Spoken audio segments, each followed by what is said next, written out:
Welcome to another edition of the Mexican Soccer Show. I'm your host, Cesar Hernandez. On today's episode, we're going to dive into how Mexican soccer can continue taking steps forward after recently winning the Nations League title. Was that a one-time thing? What other changes need to happen? And then at the very end of the podcast, we're going to chat a little bit about the upcoming Liga MX playoffs. So like usual, I've got my two co-hosts. We'll first start with Nayib Moran. Nayib, how you doing today, man? Great to see you, Cesar. Great to see Lizzy. It was a nice episode, that last one. Before the Nations League, we sent the good mojo to the national team, and look what happened. They won. So it's good to be back and sharing our observations that have happened since that successful run. With Raul Jimenez leading the way, and see if that particular moment can be a catalyst to what's to come for Mexican football. And then we've also got Lizzy Becherano. Lizzy, how are you doing today? How's your Tuesday going?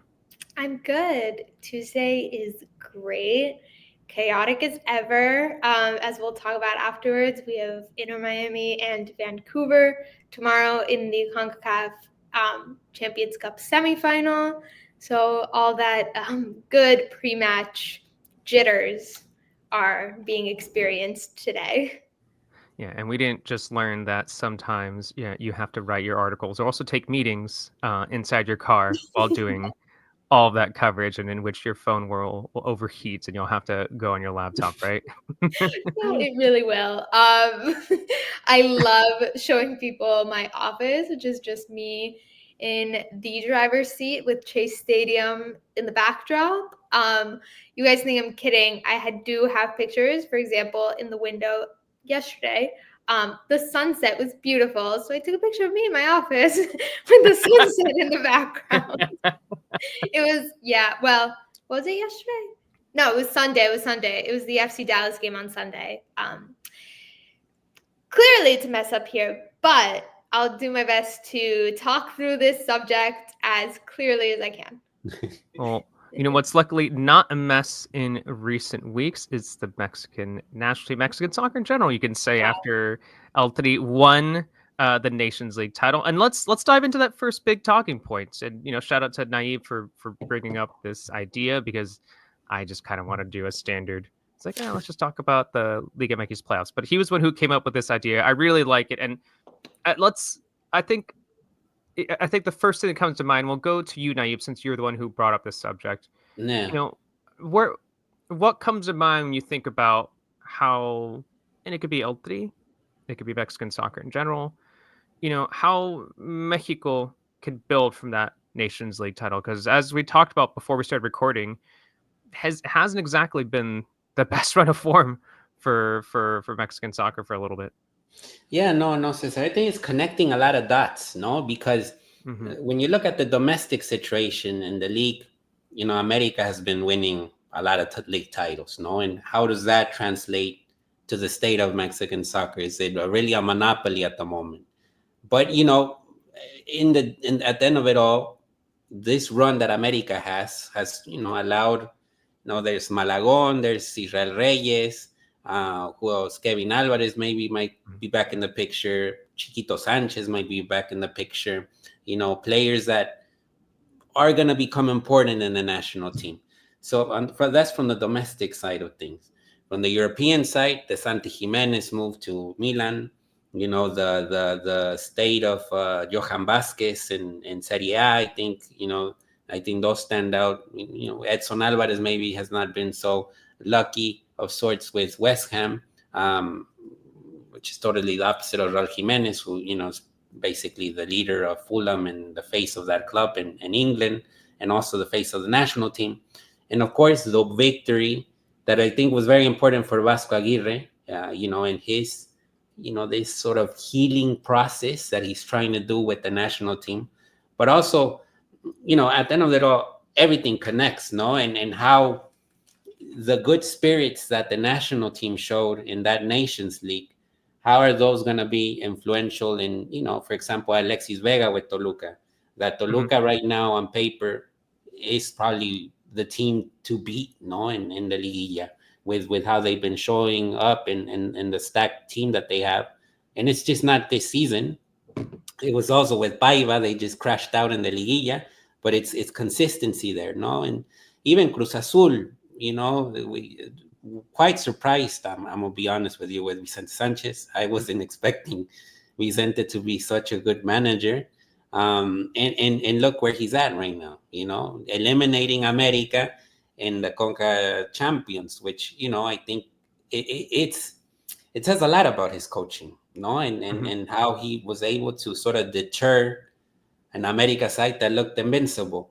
So, with all this being said, I mean, it's how is like a concoction of things, and how will it potentially, bring Mexican football to a good summer, but looking more towards 2026, no, and how that's going to happen in the World Cup. With that in mind, I'm curious to get your thoughts, Lizzy, because let's say, I mean, the easy next step is okay, Mexico has to win the Gold Cup. Is that something that you feel that is a necessity at this point for Mexico to keep growing? Or is it a situation in which, you know what, as long as they kind of like play at a competitive level and give some opportunities to other players, like with all of that Nayib just said, like what comes to mind when you think about the ambitions and goals that El Tree should have at the Gold Cup? You know what I think about these tournaments, and I said it before Nations League, where I didn't necessarily bank on a result to give me the meaning of how Mexico really performed at these tournaments. I think I previously named it meaningless. And I Yeah. stand by that, in that the trophy doesn't change the federation one way or another. It doesn't change the progress one way or another. Mhm. So I would apply the same situation to Gold Cup. I think it's a interesting tournament in that it's the last real competitive set of matches before the World Cup, and the last opportunity for this national team to see themselves under real pressure. But as we talk about the progress of this federation and this team on a broad perspective, I think it's super important to discuss the circumstantial aspect of it all. And Mhm. before we started recording, obviously we talked about 2018, Right.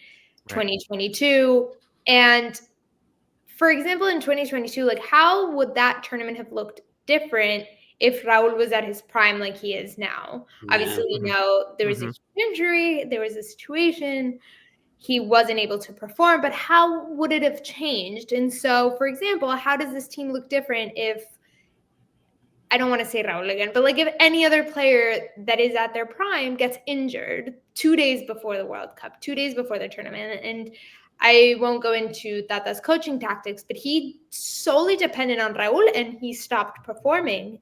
2 years into his tenure, he's great. The team was great. We saw real progress. We saw real motion. And then obviously the World Cup comes around, the star player whose tactics are built around can't perform anymore, and the team just suddenly sinks into the ocean. And we're talking about going backwards and how we have to build again and how we have to like encapsulate this progress. And so all of this is super important. And all this progress in Mexican soccer, both local and abroad, is important. The development of our players is super important. But as we talk about that, I'm not taking away credit or merit from Nations League, nor will I take credit or merit away from any Gold Cup performance. But I think it's important to understand the circumstantial aspect of international soccer. And I'm not just talking about Mexico, but international soccer of it all. Yeah. I think that's a good point. Obviously, I think that's significant because we're looking. What you're saying is that, like, what we're looking at is Nations League from a small, window, small little sample size. And what you're saying is, well, let's take a step back. Let's really see what the picture has looked like over the last 6, 7, 8 years. But that being said, as our resident optimist here, doesn't that make you feel as if, or maybe I'm just speaking for myself here, saying that it feels like this isn't a significant turnaround, but there's a sign of, okay, maybe something's happening here under Aguirre, whether it be Yeah. tactically, whether it be, and I'm not just saying because he brought back a 4-4-2 and and having Rafa Vargas on the bench. Yeah. I'm now feeling a little optimistic, and it's easy for me to say that just because Mexico recently won Yeah. a Nations League title, and maybe there is that nostalgia of seeing Aguirre and Marquez up there, Yeah. like on the sideline. But do you sense that same optimism, or are you kind of thinking, no, there's still much more that needs to be fixed?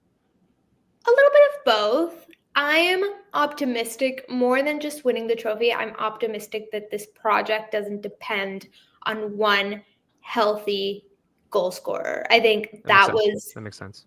that was the fear under Tata, and obviously those fears came true when Raul wasn't able to play, and so then you had a I love the word concoction. So when Nayib used it, I was so excited when I saw it. But like a concoction of like last minute solutions in Henry Martin coming in Funes Mori coming in, Santi not being developed enough. Like you had to like be on the fly with these situations. Whereas I think Aguirre has understood that this isn't like a one-man show, and quite the opposite, obviously, with all these rumors and conversations and the way he addressed, like, I don't take a holier than thou attitude in these camps. I'd rather, no matter how good your trajectories, I'd rather leave you out. So I think I'm optimistic in that I no longer have to depend on one player's health. And so by having multi-use players, by having several formations with different like combination of players that works in our favor. I mean, we didn't see one starting 11 throughout Nations League, the two in the previous window, and then the two obviously now. We saw different players come in, play different roles, be used in different ways. And so I thought that was really exciting because the nature of football is you really never know what's going to happen. Minute one, they could get hit, they can get a red card, they get like so many different situations can happen. And the makings of a good coach is not when things are going well, but things are going badly and how you react accordingly.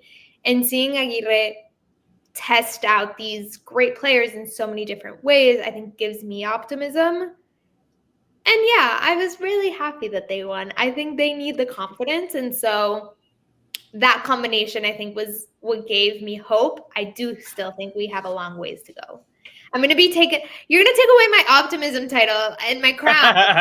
I'm sorry. I don't know. Well, Like life we, making me realistic. I don't know.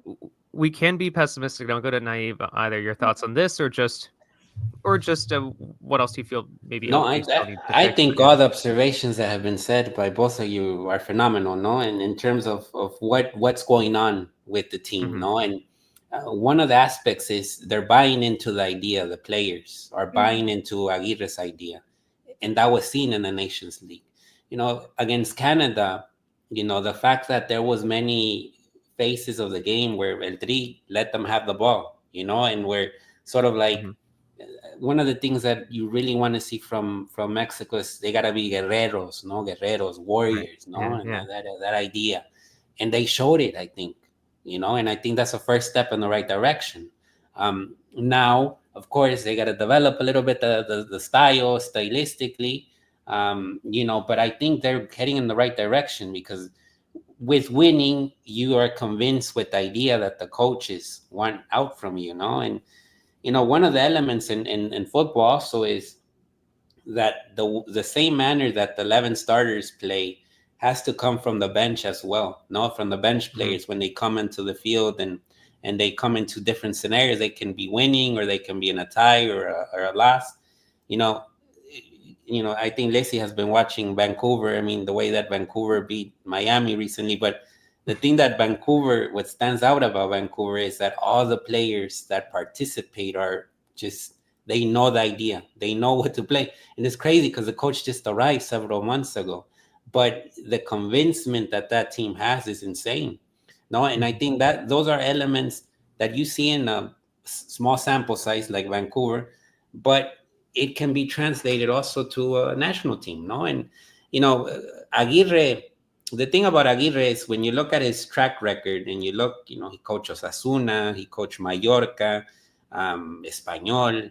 You know, these are teams that are in the relegation zone in La Liga. I mean, it is what it is, but he has been able to propel those teams. For example, Mallorca and Osasuna, he led them to a Copa del Rey final. It's a mhm, big deal, no? And he did it with a sort of, it's okay to sit back and sort of wait for your moment to crash and make a goal, you know. And I think if the players are convinced with that idea, Raul certainly loves the idea because he feasted in the Nations League. Let's hope that Santi can also buy into the idea of, the Santi, maybe he didn't score the goals, but the pressing triggers, Oh yeah. being on top of the defenders, Oh, yeah. when they were when Canada tried to, play out from the back. 10 years ago, Canada wasn't going to play out the back. It was insane to think that but it's happening now because the game is changing. And so Santi, the dude that just signed for Milan was, okay, I'll do whatever Vasco tells me to do. If it's just pressing and making space for Raul, I'll do it. Those are little things that I think could help in the World Cup. That convincing that you got to be the first defender. Yeah. And if they buy into that, good things might happen. I Yeah, think, and yeah. sorry, I love that you brought it up. I think I'm going to use Inter Miami as an example just simply because I'm here all the time. Yeah, but it's It's good. Chase It's good. Stadium, Yeah, as yeah, we joked before. But Tata Martino, for example, was this figure for the players, but there was a clear distinction. And Javi Mascherano came in and really redefined at least my idea of what a player's coach is. In every situation, he'll put the blame on himself. He'll put the spotlight on himself. They lost against FC Dallas. He said, I'm responsible. I read the game wrong. I didn't help them. You can't blame my defender. And obviously there was questions from the press and there was comments made from fans where how did the back line let 4 goals in? For context, Inter Miami was winning 3-1. They ended up losing 4-3. And he shifted that idea around to himself. And you see now the players buying into this idea. And I think the introduction of Aguirre in that the players know that he has their backs. He is a player's coach. That was many, many good things. He was not a player's coach by my own personal definition. Again, not throwing shade at him at all, but by my own personal definition, he wasn't necessarily the embodiment of a player's coach. Aguirre is, and I do think the Mexican national team players need that figure that they can stand behind, because I do think to a certain extent the fans and the press is brutal. I mean, we're all part of the press. Mm-hmm. We know it can be brutal in those rooms sometimes. And so I think it's easier for them to buy into the sports idea when on the other side of the coin, they know, well, if the situation goes awry, like, we're not going to be crucified. We're not going to be blamed. We're not going to be let out to dry. Aguirre not only knows what he's doing on the field, but inside that press room. And that's super important. I think what's really interesting too, kind of connecting to both what you said there, it's maybe also realization too that this isn't, you were talking about Vancouver there, you're talking about, maybe you wouldn't have seen Mexico giving up as much possession in the past. Like maybe this is just a recognition of where L3 is at right now, and in order to make L3 greater than the sum of their parts, it is playing a 4-4-2. It is being like, you know what? Sometimes we don't need the ball. We don't have to play this really exciting attack-minded 4-3-3 because right now maybe Mexico doesn't have the full amount of players that can actually play that kind of exciting attack-minded soccer. Maybe that's why it didn't work out under Tata Martino either. And what you need now is someone like Aguirre being like, you know what? We're kind of like taking things back to basics. We're gonna have those 2 strikers up top, and will it be the most exciting, brilliant soccer? No, but has it gotten the job done so far? Yeah, I would say so. But I think going forward though, where and going to you, Nayib, where does L3 then go from here? And what I mean by that is, how can they continue making progress? Is it and what role would you say that Liga MX or club teams have that too? You kind of hinted at it a little bit earlier there about Yeah. specific teams in the, like, let's say like America or like Cruz Azul. They have some players coming through Toluca doing well. What comes to mind when you think about like, okay, this has been accomplished. This is looking okay for now. what are the steps forward then leading up into 2026? That's a good I question. know I it's a mean, very, it's a yeah, big, I I know mean, it's a big it's a big question. It's a big question question. too. It You is. know, I think there is an influence of the coaching that is in the country. You know, the current coaching list, I would say. You know, because in Mexico there's a lot of critique about there's no opportunity for the Mexican coach. You know, but at the end of the day, you know, Jardine came kind of unknown to Mexico, worked his way up San Luis first, then America. Mhm. You know, it's a very it's a guy that even if he's not Mexican, his coaching career blew up in Mexico. No, the same can be said about Larcamon, who came to Puebla, did wonders in Puebla. You know, you can say right now with Larcamon, I mean, what he's done with several players, Mexican players like Israel Reyes is one example. You know, brought him up in Puebla, and now he's an America national team player. You know, those are coaches that are influential, no? And I think, um, you know, Guido Pizarro might be a foreigner, Vicente Sanchez might be a foreigner, but those guys played a lot of years in Mexico. So technically they are, you know, part of that rubric of Mhm. Liga of Mexican football. You know, it's undeniable. And so I think that the influence right now or Yeah. whether the clubs will sort of help out Mexican and El Tri, it will be from the coaching, no, and how those coaches sort of manage the currents of you know the demands also because now you got to put a certain amount of youth players and whatnot. You know what Almada has done in Pachuca, for example, that's another dude that it might not be Mexican, but it is a blueprint, no, what he's done there, and it's always there, the team, no, and you know, you put out there Chiquito and Kevin are in America, but you know they went through that process with Almada, no, and now you see this kid Montiel that is doing well. Mhm. Mhm. So you know it kind of stinks that Osorio was kicked out of Tijuana because you know it's he wasn't giving the results, and I understand that you know That's more of a Cholos problem, though. Let's be yeah, real. Cholos has been That's more of a Cholos problem than anything else. so I don't know. That was kind of strange, no? You know, might as well play it out, no? It's like there's no descenso, so just focus on the project. And I understand that maybe Osorio might be a little bit crazy with his ideas, but you know that's Osorio. You brought him, and you knew what you're gonna get. You know, it's like you can't make you can't track back, no?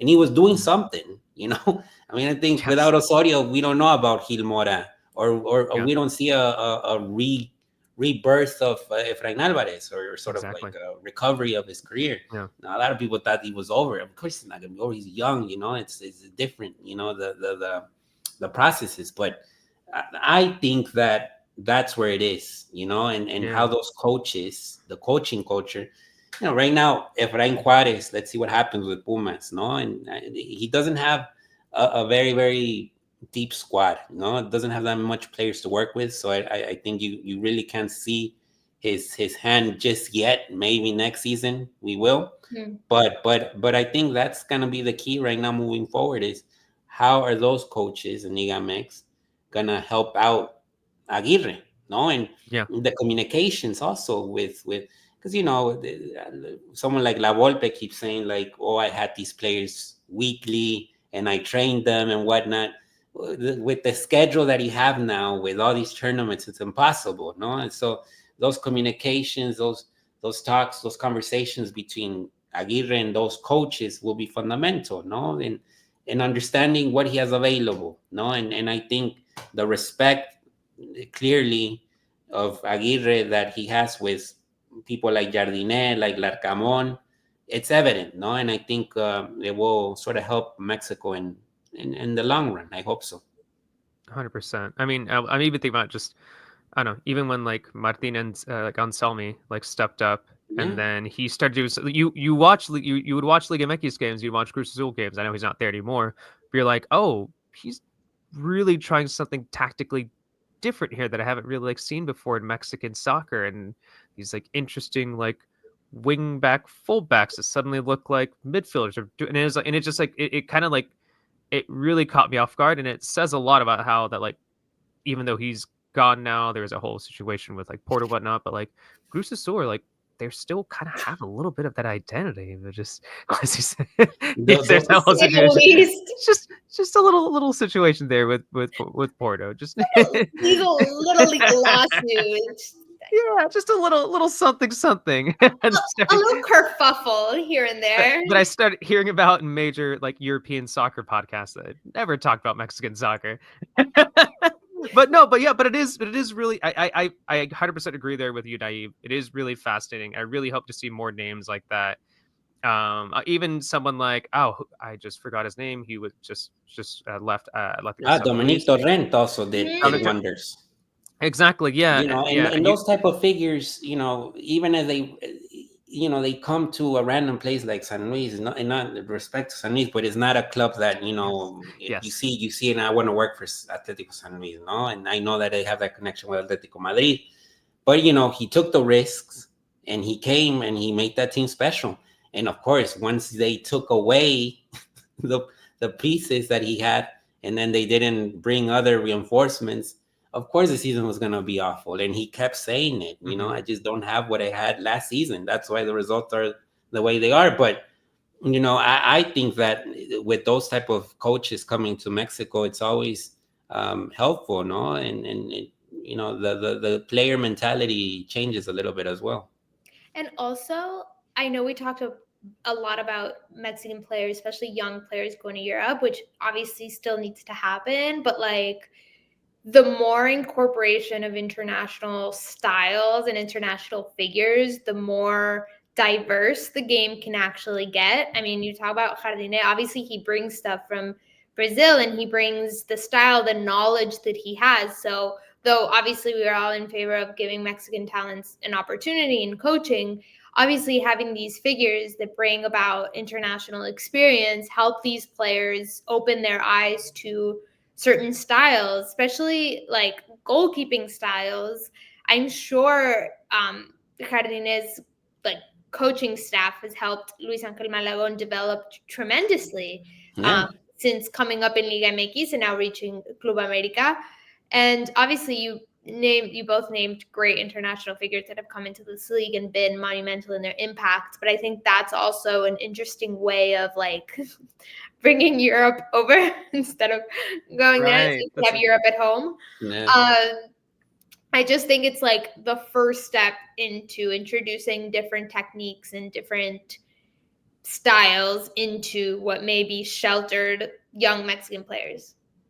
I think that's an excellent point in that, let's say, I don't think anything's going to be changing soon with the price of Mexican players. It's going to be tough for them to go abroad. And obviously, there's a lot of back and forth between those players and clubs between going. And also, some players are just comfortable playing in Liga MX. So I like Yeah. that idea that just, you know what, if that is inevitably what's going to happen, maybe just bring a little bit of or not even just Europe, but just outside of like Mexico, kind of like ideas and tactics over to Liga MX. It's an interesting The time. Anselmi example, even if it ended the way it ended, is a perfect one. No, because Yeah. you brought in a manager that had success in South America, was young, different tactics, no, and like you said, Cesar, that's intriguing, no, and even when Vasco arrived to the national team, he said it, I enjoy watching Cruz Azul play with Anselmi, no, Hmm. and for the eye, it was phenomenal, no, and so those are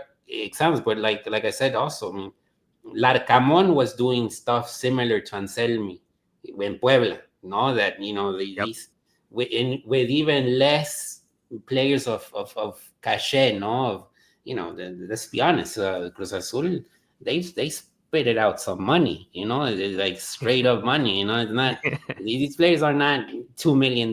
These are players that are $10 million. Of course, they gotta play good, no. So, Yeah. it was what Larcamon has done with Puebla and now with Necaxa. It says a lot about his eye, and his coaching ways. And also, I think the way they bring about things behind the scenes. I mean, we all know, and I think it was Chucky who also mentioned it, is the methodology of the athlete abroad is quite different from those who are developing in Mexico, and that comes from Hmm. nutrition and the gym like situation, the way that they work out, the regimen, everything. And I think Mexico is a little antiquated in their ways. I think, for example, there are several teams still that like do preseason at the beach because they think beach soccer develops some kind of endurance. And I'm sure there's studies in the past that have worked and have developed some kind of benefit on the field. But I think we have been lacking in the way that we develop the player from a young age off the field. And this comes from the way they eat, the way they like cuidar their bodies, the way they attack the gym. And now bringing in these figures who not only implement these regimens, but show these players why it's important to take care of their bodies, how you should take care of your bodies. And I don't think the Mexican player is reluctant to it. I just think it comes from a place of not knowing, which not only leads to obviously situations where they're underdeveloped on the field in terms of tactics, but also leaves them susceptible to injuries where the European player, those who developed abroad, aren't necessarily doing that. And there's obviously been studies with the rise of ACL tears in the way that people train and the way that people step and the way you like build the muscle out in your knee. And I'm sure a list of other things. Again, circumstantial, some injuries, but others can be avoided by taking care of your body. And I think bringing in these figures abroad that show these players how to do that from a very young age can also change the trajectory of Mexican soccer in the very long run. Like, I'm not talking 2026, like maybe 10, 15, 20 years from now, where we see the shape and the build of the player be a little bit more European based. And I'm not talking about genetics. I understand we're never going to be the Swedes, okay? We're never going to be the Vikings of Norway and Greenland and all of that. But I do think you can impact your build and your physique with nutrition, with gym, and all of this information that they may be getting from. If I'm not mistaken, the nutrióloga from Pachuca, right now she's in Aston Villa. Oh, really? So it goes to show how this Universidad de Fútbol, and of course Pachuca has been in it's been critical with this multi-ownership stuff and all that stuff that's been going on. That's great. Yeah, Lizzy is in Aston Villa, I believe. And right now maybe I'll check the name and so we can name her. But I believe the former director of the academy at Pachuca is now a sporting director, I believe, for Cercle Bruges in Belgium. Name is Maybe Elisa Señal. Oh, good for her. Shout out. La nutrióloga mexicana que mantiene sanos los jugadores del Aston Villa. Y in Aston Villa has been doing really well. Yeah. Name one. So that steps in the right direction. It steps in the right direction right there. I mean, I think, and also speaking of Swedes, one of my so we need multiple Elisa Señales, no? We need yes, we do. It's not important. I was just thinking about one of my best friends from college who's his Swedish lineage. Every time we took a photo together, I was like, I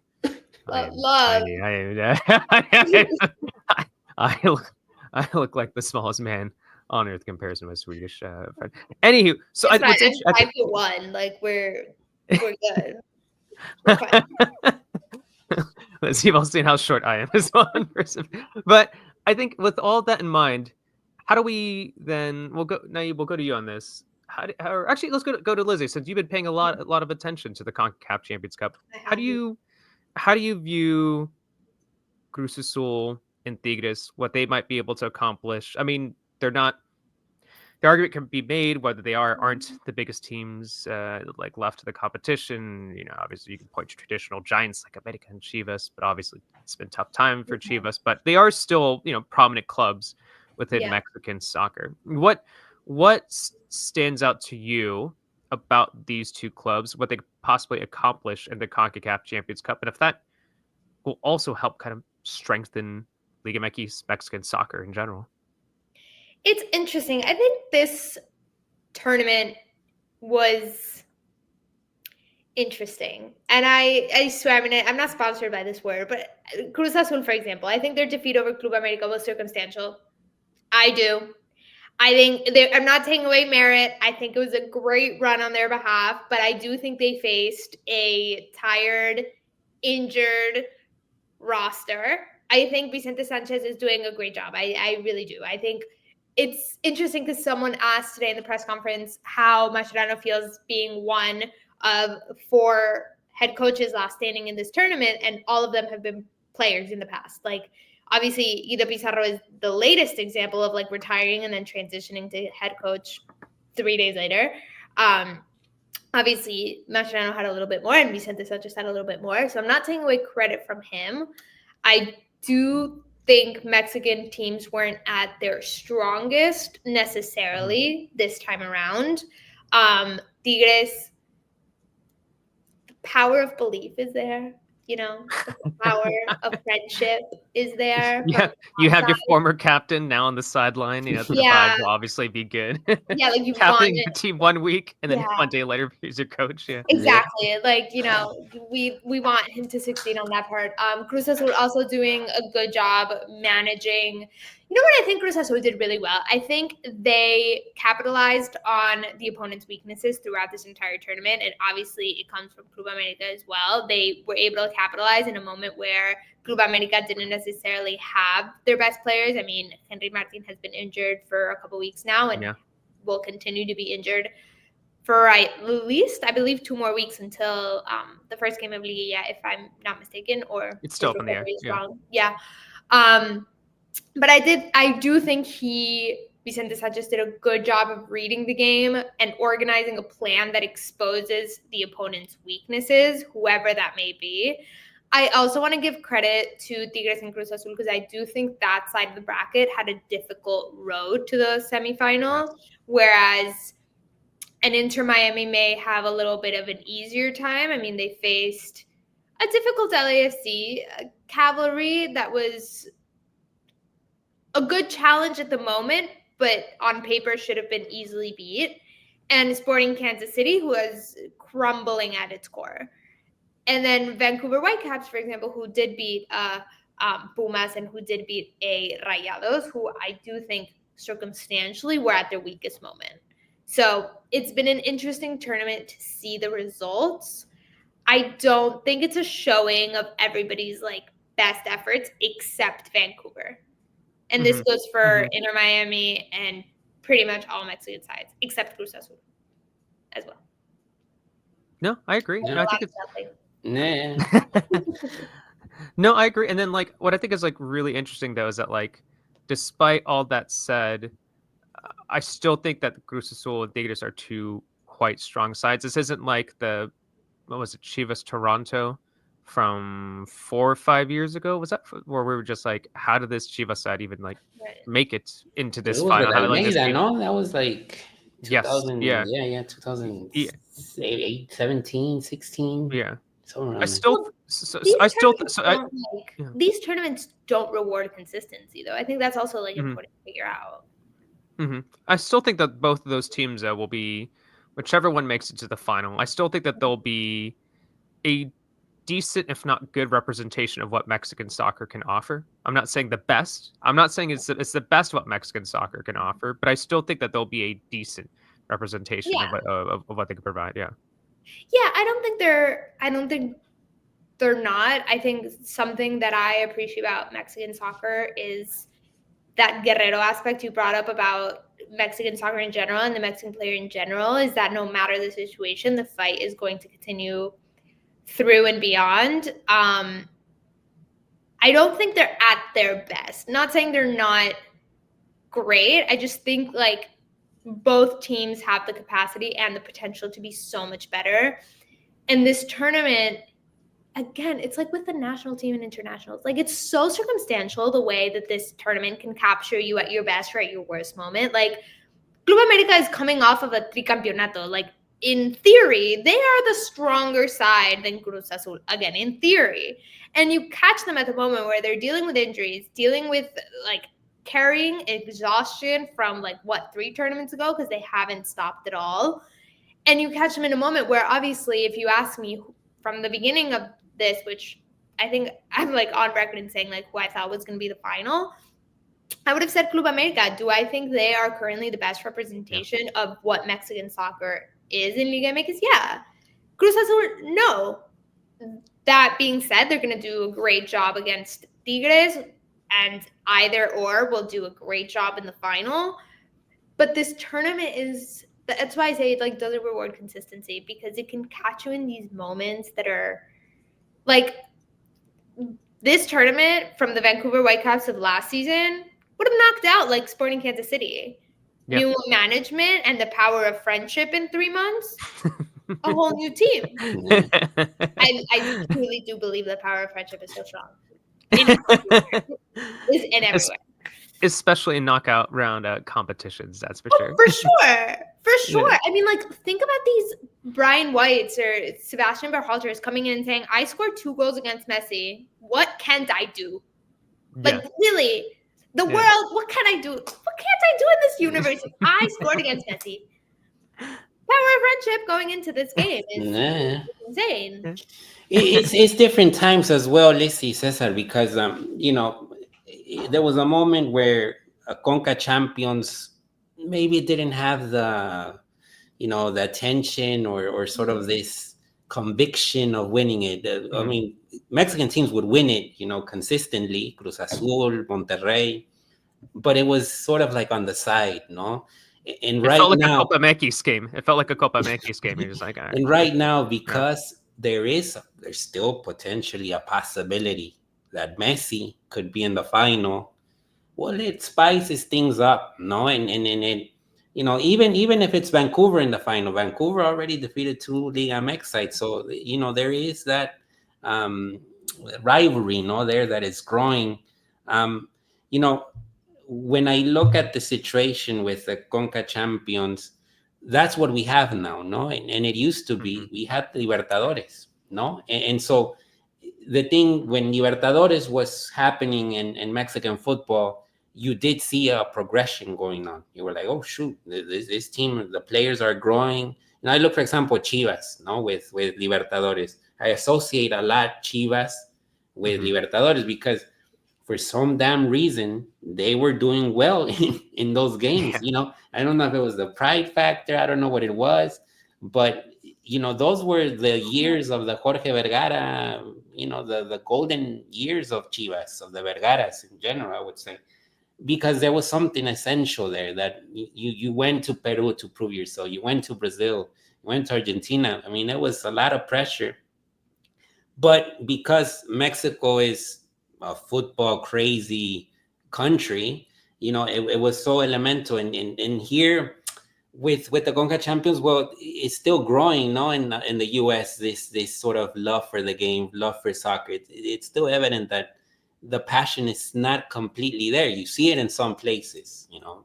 In Miami, you're definitely seeing it because you got Messi there. Of course, who doesn't want to go see Messi? LAFC, they've developed pretty well, no? And San Diego FC, quite surprisingly, you know, they're building something. You know, maybe the results lately haven't been so good, but they started pretty good. You know, so I think that there is that element right now with the Conca champions, the possibility of facing Messi in the final. I mean, who doesn't want to? What it dresses the tournament so much, no? Let's hope that, you know, on paper, the game that everyone wants to see is Miami in the final against a Liga MX side, and I think that is, you know, what would be, it would really raise the bar, you know, for Tigres and or for Cruz Azul. 100%. I also think that there's something to be said, even if it's Vancouver, you know, if this was a Vancouver side that was like, I don't know, like seventh in the standings, like, you know, this is a team that's now like you know, one of the best in MLS, and they took out 2 Liga MX teams. I think there is something there to be said about it being like possibly like one of the best MLS teams was possibly one of the best Liga MX teams. So I'm really curious to see how that plays out. And yeah, like you said, Nayib, yeah, you know, in a perfect world, would there be a situation in which, you know, you have teams qualifying for not only the CONCACAF champions, but also for Libertadores, the Sudamericana, like especially if because there is no Copa MX, you think, okay, maybe that's how Liga MX could work. You know, you could then have those teams qualifying for those other tournaments. But the reality is, it's it's not happening, right? And Yeah. so therefore, the only true best opportunity is at the Concacaf Champions Cup, and through that, that's how you get opportunities to go to not only what is it called, that the FIFA Intercontinental Cup, which they've changed the name to, but also to the Club That's World Cup. that's the one Yeah. Pachuca recently played, no? Yeah. Hey, yeah, second best in the world. Am I right? But yeah, no, but like that is the best way for Mexican soccer to now showcase itself at the club level, and it's through that. So I'm really curious to see, and I think whether it be Cruz Azul, whether it be Tigres, I don't want to use the word proud, but I'd be really curious to see how either of them would do at an even bigger Keep level in than mind that it's two teams with coaches that are still learning, no? hmm Pizarro with Tigres and hmm Vicente Sancho. Yeah. with Cruz Azul. The advantage that Vicente might have is, he played in MLS, no? So he hmm has that sort of hmm idea of how the MLS teams work, of course. But you look, for example, Miami in particular, it's a very South American side. It's very Mascherano really integrated that. I mean, it's like a team playing from like I said. I mean, it does feel like a Libertadores team, no? And essentially, that's what it is. Yeah, I will say the LAFC Miami game, the second leg of that series, like I personally had never felt Chase Stadium resemble, I don't want to say Azteca because obviously the magnitude of the stadium wouldn't compare, but a Liga MX atmosphere and the way that fans are involved in a way that is much more like instrumental to the match, more than chants, hmm more than the cheering. I think it was the going against the referee. Every call against was a shout. Like those are the things that we see in South American countries. It's not the like fan section screaming and chanting, which is all great, but we're all used to seeing everyone against the opponent and the referee, and I think that's what we saw in that game. Who knows what tomorrow will be like? Yeah, pretty similar, I And, and assume. Pretty similar, and probably. and and that's good too, because I think that like if once again if Liga MX is going to be taking part in Libertadores or Sudamericana, then hopefully there's more atmospheres like that in MLS, and there you have kind of like rising tide lifts like all boats. Like you need more of that in MLS to make those atmospheres more intimidating for Mexican soccer players. Because Yeah, yeah, I've been to a number of MLS games where it is interesting, and I will say some of the best atmospheres I've ever been to is, let's say, go when I went to go see LAFC or just El Tráfico. But there are also games you go to, earthquakes up in Northern California, where it's like people are just there as an event. It's like, hey, it's what they do. Let's go get some drinks. yeah, Let's hang out. But you would notice a little bit more in Liga MX games, the ones that I've been to. It's like, oh, in comparison to what you see in MLS, people are like literally it's almost like the stadium's a living, breathing creature, and they're like focusing on every single individual moment that's happening on the Mhm. field, and you can see that they're kind of like responding to what's happening on the field. So if you have more of that MLS, that I don't know, I think that'd be good for everybody involved. No?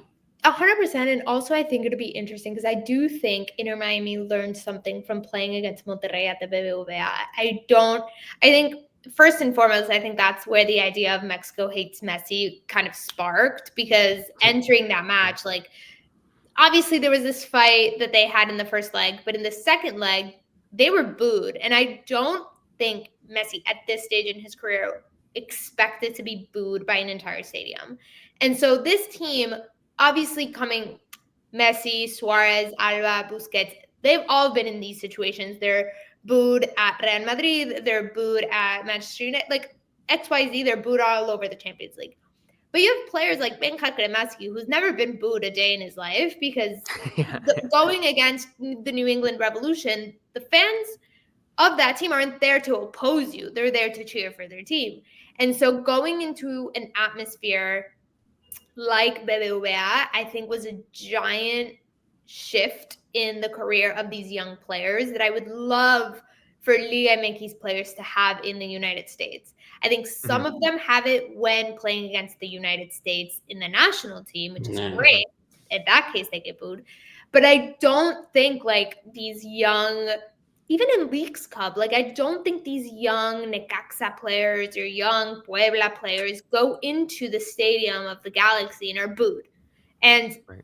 I think it'd be great to see Cruz Azul's again, if this is the final Cruz Azul Inter Miami, which obviously there's a million narratives there, but if Cruz Azul step into Chase Stadium and when the announcer is reading the lineup and say Jorge Sanchez and the entire stadium joins in a boo, like how will that shape Jorge Sanchez? Like how will that Mhm. prepare the player? I know he's one of the most experienced on the squad and he's been in Europe and XYZ, but like you're continuing to learn as a player. How do these moments shape you? How do you face adversity in a And how do you quarter? respond to them? Yeah. Exactly. Mhm. How do Mhm. you grow in your responsibility? And I would love for Liga MX teams in these tournaments and in Leagues Cup to have those experiences in the United States. Well, you know, up to this day, for example, Bofo Bautista, one of his greatest anecdotes is how he was booed in La Bombonera in Boca Mhm. Juniors. I mean, he even got Exactly. Yep. spit by the Yep. coach, I think. But, so, I Yeah. mean, you Yeah. know, those are the things that, you know, Bofo Bautista maybe didn't have the most grandiose career in the national team. He did have a good club career in Liga MX, but, you know, he will always go back and it's against Boca Juniors. He did it against Boca Juniors, you know? So Yeah. it's like that's his legacy. Imagine if Inter Miami had beaten Monterrey and managed the comeback victory. Imagine a player like Benja Kremaski or Noah Allen or all these rest of the young players saying, they booed me and I won. Yeah. I managed every ball, every Yeah. single person there was against me. And I met, like, again, obviously, this is a hypothetical, they lost. But imagine how that shapes a player. And I would love for them, like, I don't want this to be a one-off opportunity. I don't want this to be like the rarity of this tournament. I don't want it to be like a if you don't play in this tournament, you're never going to have that experience. And I think that's why the excitement of CONCACAF is where it's at, is also because it's rare. Like, I had journalists who have been covering Inter Miami with me since 2023 pre Messi, 2022, and they said they'd never seen Chase Stadium like that. Really. Why? Yeah. Like, why are these players just getting this experience? And I'm not just talking about opposing players, but I'm talking about Inter Miami players. Why are they just getting this experience in the second leg of the quarterfinal series? Yeah. Fascinating. It's fascinating. All right. Well, we got about 5 to 10 minutes left here on the pod. Let's close out with some quick Liga MX playoff predictions. So, for those of you who haven't been paying attention, the play-in round is going to wrap up this weekend, and then starting next week, we're going to have the quarterfinals that lead up until the final in late May. So, Naive, we'll start with you. Actually, I'll start with You. myself Okay, for, Cesar's for, going. for, Yeah. for title Good. favorites. All right.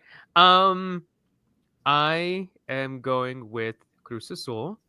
I let's see, what did Lizzie say? Friendship is magic. Power of Power of friendship. friendship. I think I just quoted My Little Pony. I like. I've enjoyed watching Charlie Rodriguez and Rotondi and the versatile Nacho Rivero this season. Trying Mhm. to think of another My Little Pony joke there. But I think that yeah, I know. I have all my like if I was a betting man, I would have a lot of confidence in this side that has a significant amount of momentum right now. So Yeah. I'm thinking, yeah, Cruz Azul, Naive, let's go to you, I'm gonna go my with fellow America. brownie. I'm gonna go with America. I think Oh, they're going for the 4P, you know. So it's the 4P. thing the thing about the team right now is that you know they're so ingrained with this notion of like this is the season. You know, the season, the regular season is just part of the you know they just gotta go through it. This is their season, the Liguilla, and I think that's been really ingrained in the past three Liguillas. No, so I really think that you know it's this época dorada that they're living and they're still you know many of them are still there present and you know I really think that Álvaro Fidalgo is trying to prove something you know Yeah. and he knows that all eyes are on him because there is that idea on the table that he could play for the Mexican national team. So if he starts shining and being this important player, there will be no criticism, no, or like there will be he might become one of the probably the only or the first naturalizado that there's no elements of like saying don't put him in, you know. Unless if I you're a really Chivas fan. yeah, unless you're Chivas, but you know the Chivas You have other they're problems. not even providing anybody right now at this stage. True. So like that's the thing with Chivas, but like I think that Fidalgo is wants to prove something. So I think with America has a lot to to be the favorite. I like that answer. Lizzy, what are your thoughts? I do think Alvaro Fidalgo is so special. But I am surprised neither of you picked Toluca. I think they've had a phenomenal tournament. I think Alexis Vega is doing great things. The resurgence of him post Chivas is one to be studied. And again, Chivas fans, look internally at what you're doing wrong, because players leave your team and they shine. And so you have other issues that aren't Alvaro Fidalgo. Unless you're facing Club America, then it is your problem. But yeah, I would say Toluca. Yeah. Okay. I like it. All right. Now let's go to the player we're keeping an eye on in the playoffs. I think for me, the easy answer is Nahuel Guzman. I don't know how much longer he has playing with Tigres or in Liga MX, but just I feel like it's maybe because he knows that he's like getting there up there in age. I know he's a goalkeeper, can play for a little bit longer. I think he's 39 now. But I feel like that moment in the Clásico Regio when he was trying to stop the penalty from Sergio Ramos, where he was just facing the other way, literally not facing the player. And Like therefore, same, but I'm a spectator and I can do that. I just think that I think his X factorness, whether it be for the best or for worse, has started to like really ramp up in recent years. We could talk about what he did in Leagues Cup last year. So whether it be a really historic moment for Tigres or whether it be a complete, I don't know, a complete failure of sorts, I am just keeping like every single minute, just like keeping an eye on Nahuel Guzman. I think he'll be a lot of fun to watch this league. Yeah, and I think we're gonna have at least one more interesting moment from him in the playoffs. But Lizzy, your thoughts? Which player you keep an eye on? I'll go Fidalgo as well. Okay. Okay. I split him and Alexis Vega. Yeah, I'm Okay. kind of on the same boat as Lizzy. Fidalgo Yeah. and Vega, and maybe just to make it interesting, maybe Mier from Cruz Azul, the goalkeeper. Yeah. It'll be Too much interesting. hype.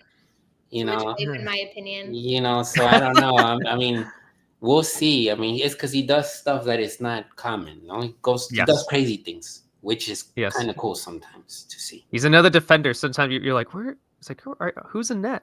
when you see him play. I mean, if Cruz Azul ends up winning something, I think Yeah. he has to step up. Yeah. Yeah. And then just to Or just will to they close Cruz Azuliarla? Who Yeah, knows? who knows? Who I don't knows? know yet. And then just to close things out, I mean, I wrote down who's be the surprise team, but maybe it's just what will be the surprise, whether it be a player, whether it be a moment. Nayib, we'll go to you first. What will be the surprise moment of Liga I MX mean, of just the because playoffs? I hyped Efrain a lot in the last episode. So I want Pumas to do something. I mean, they Yeah. were eliminated in the Conca Champions, but hopefully they eliminate Rayados. I mean, I think that in itself already is a big move from them. Okay. So Okay. just so I don't deviate myself and sort of try to sneak it in somewhere and be like, no, I did say it a couple of weeks ago. I'll stay with it. I want Yeah. Pumas to do something. So let's see. Okay. Yeah. Okay. Lizzy, No, you first. I don't know mine yet. I think for me, just going with we mentioned this name earlier today, Larcamon. I think him and Necaxa. I'm not gonna say they're gonna win anything. I'm not gonna say they're gonna go far. I think they're gonna have. I think they're gonna surpass the quarterfinal stage. I think they're gonna make it into the semis. I think they're gonna be competitive in the semis. I think there's just definitely something there about how they're graded than some of their parts. I mean, there's even I have to double check the stats, but I think for the top 5 teams in Liga MX, what really stood out to me from those top 5 teams is that no team had more players with at least one goal than Necaxa.